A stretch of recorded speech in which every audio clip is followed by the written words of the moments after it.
Today, a jury found LiveNation and Ticketmaster engaged in an anti-competitive monopoly.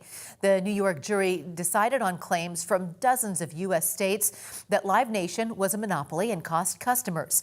LiveNation owns, operates, and controls booking for hundreds of venues. And its subsidiary, Ticketmaster, is widely considered the world's largest ticket seller for live events. President Trump is pressing Congress to renew a surveillance law, saying it's needed to protect the military amid the war with Iran and to prevent terrorist attacks in the U.S. The law allows intelligence agencies to monitor foreign targets, but it can also collect Americans' data. Some GOP lawmakers are demanding reforms before backing the bill. It's set to expire April 20th, and officials warn intelligence collection could go dark if Congress fails to act. The House is scheduled to vote this week, but it is unclear if it will pass. Today, President Trump announced Israel and Lebanon agreed to a 10-day ceasefire. Israel's prime minister says he agreed to the ceasefire, but that IDF troops will not withdraw from Lebanon.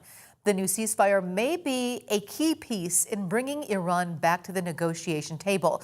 The U.S. is trying to end the war while Tehran is threatening more strikes if no deal is made. It's a very nice little package for about a week, and we're not going to have lots of bombs dropping, and we're going to see if we can make peace between Lebanon and Israel.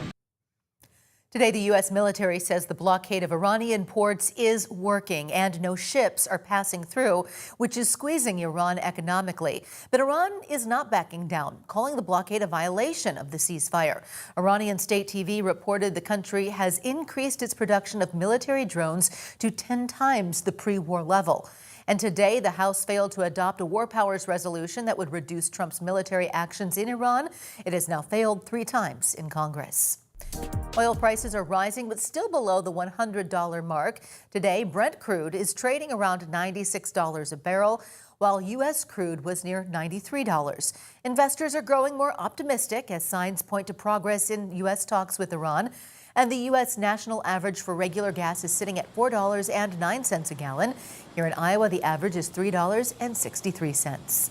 Local 5 has your back. If you need some help finding the lowest gas prices in the area, just text GAS to the number on your screen. That is 515-457-1026, and we'll send a list straight to your phone. Today, President Trump nominated Dr. Erica Schwartz, the new director of the Centers for Disease Control and Prevention. Dr. Schwartz is a former deputy surgeon general. On social media, President Trump posted, quote, "It is my honor to nominate the incredibly talented Dr. Erica Schwartz as my director of the CDC. Schwartz is the 4th person named as head of the CDC since last summer." Multiple Supreme Court justices are facing scrutiny for rare public criticism of their colleagues. Justice Ketanji Brown Jackson slammed the conservative justices, claiming they've used emergency orders to benefit the Trump administration. Jackson claims the justices are acting too frequently on issues that could be handled by lower courts. It comes as Justice Sonia Sotomayor apologizes for comments she made about Justice Brett Kavanaugh, who was part of a majority decision on immigration enforcement.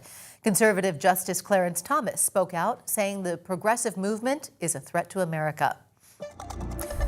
Today, the first criminal charges were filed against an ICE officer who was in Operation Metro Surge in Minneapolis.